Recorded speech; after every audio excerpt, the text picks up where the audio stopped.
Hi, my name is Alex Coach with GustonShow.com.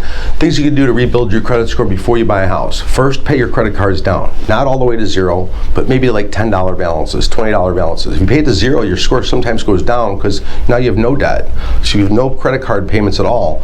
Your credit score is not really reflective of you paying any bills. So they want you to see you keeping debts and a monthly payment schedule. Another thing is, pay to delete some of these collections. A lot of these collection companies will let you delete them if you just pay them off. If they're small, get rid of them. Get them off your credit report. You can add authorized users to your credit card. So have your parents add you as an authorized user. Make sure the card that they're going to make you an authorized user on doesn't have late payments on it.